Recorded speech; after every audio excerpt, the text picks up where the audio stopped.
د ورځې څو روپۍ تقریبا مزدوري مختلفې یې 50 یا 80 یا 80 خو مسخه دغه دستي ساعت په گزاره روان مثال اوس یو چارک بوره اخلي یو سل 1.5 یو سل 40 روپۍ او مثال غونډه ورځ کارو کې 40 او 50 او چې زیات شي سلات یو بوري یعنی همدغه شی که چا راګړم پورې ودا بس بچی راته د غاړې سره جاله زندگی راته د غاړې ده نشته روزګارونه نشته بیخي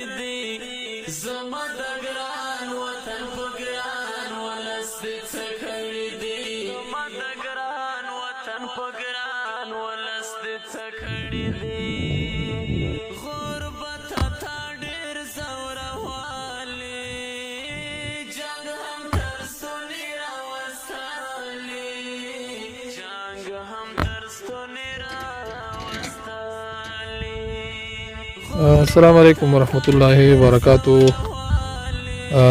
وطنوالو نن در سره د ولس دغه یو غریب او بېوزله موضوع شریکو په دې هڅه کې مینې ته دا سړک چې دی دا پوخ نه دی دا غریب سبی راځي او دلته د سړک کې کار کا ګاډو والا بعضې یو لس 100 روپۍ ورکوي بعضې نه ورکوي نور د دې ورور نه نږدې نه پوښتنه کوو. ښه ورور ستا نوم؟ زما نوم سید امین. ښه کار ژوند نشته بس په دغه سړک پسې بیږي ټای راواخلو له 100 روپۍ څوک رام کا له رام نه ګانې وته نه کسه کور ته د غاړې دی بس ولا هیڅ واده دې کړی که نه؟ واده مې کړی دی. ماشومان بچي؟ 9 بچي لره 8 بچي لره مال د خدای دی. 8 ماشاءالله. څو لوران څو زامن؟ ټول زامن دي ماشاءالله ماشاءالله. ښه او همدې سړک کې کار کوي ګاډو والا مزدوري چې دمی مزدوري نشته خو به دغسې یو 100 روپۍ له چا راکړې له نه لیکله ناهیله کور ته هم پکې لاړ شو خو بس لګې بس خپل همت کړو نو بس کله 100 روپۍ پیدا کړې له نه پیدا کړې بس. ګاډي والا غواګۍ والا چې راځي څو روپۍ درکوي؟ والا لسګون کله یو لسګون ورکاني وو. ښه اکثره به یې ورکوي زیات یې نه ورکوي زیات یې بس. د ورځې تقریبا څو روپۍ کور ته ماښام مزه شوی له 80 روپۍ پیدا کړې له نم پیدا کړې خو بس د ورځې سبۍ نه 80 روپۍ عام کله یې کله نه الله دې رحم وکړي. ښه دغه کار ستا همدغه ګنټۍ او دغه بیلچه در سره مزدوري کړې دلته په دې سړک کې؟ ولا بس همدغه خواري د کړو بس چا کوم کومک نیمه راسره کوم الله ودان لري او د آباد وسي بس بچی راته د غاړې سره جاله زندگی راته د غاړې ده نشته روزګارونه نشته بیخي افغانستان کې هر څه روزګارونه ختم دي. زه الله دې رحم وکړه مونږ ستا دا مشکل د دې دا ستونزه ستا شیر کوو انشاءالله. الله مهربانه دی که څوک چا هم در سره مرسته وکړي انشاءالله مونږ به تا سره بیا تماس کې شو. صحیح ده انشاءالله. خوشحاله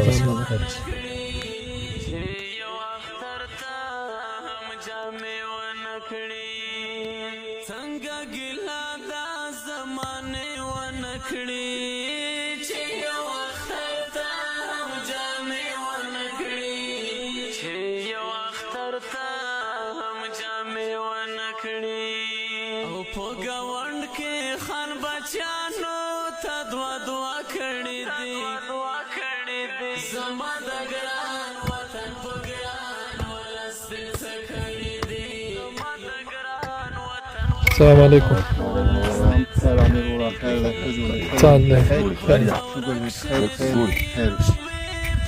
وروره ته نوم خپل ځان؟ نوم مې نصیب الله دی د دې بالا اوسېږي. ښه د سړک کې کار کړی تم؟ هو تقریبا دا میاشت یې ونیمه کېږي راوتلی یم کار بار نشته دی. مخکې د څه کار کړ؟ مخکې خو هوټل کې وم هوټل کې مې کار کوم ځای کې؟ کامې ولسوالۍ کې. ښه هوټل کې د مزدوري کړه؟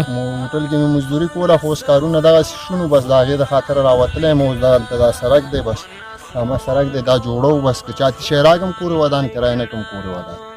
تقریبا ګاډي والا پیسې زیاتره داسې چې مثال تېرېږي زیاتره داسې چې مثال بس لسګون شلګون نه کوي د چا چې څه وسې بس د وسې مطابق ماښام پورې لګېدل دلته کار کړې او د ورځې څو روپۍ تقریبا مزدوري؟ مختلفې یې 50 یا 80 یا 80 خو مسخه دغه دستي ساعت په ګزاره روانې خو هغه چې سوچ ورته وکړي د دنیا معاملو ته او د حساب کتاب ته چې وګوري هغه شی نه میلاویږي چې مثال اوس یو چارک بوره اخلي یو سل 1.5 یو سل 40 روپۍ او مثال غونډه ورځ کارو کې 40 او 50 او چې زیات شي سلات یو بوري یعنې همدغه شی که چا راکړم پورې ودان ابا بال بچدارین دا 50 روپو باندې سبینه ماښام کور دلته ولا لګیا. بس څه کوي نو داسې ده چې اوس دستي ساعت کارونه نشته دی اوس لګیا نو بس څه وکړو که چا ته شی راکړم ښه ده او که رای نه کړم ښه ده بس ساعت تېروو څه الله د رحم وکړي انشاءالله موږ به دا موضوع ستاسو شیر کړو که الله څوک مهربانه کو خوراکي مواد یاد شي بیا به انشاءالله موږ تاسو سره شریکو صحیح دی انشاءالله مننه آباد اوسئ.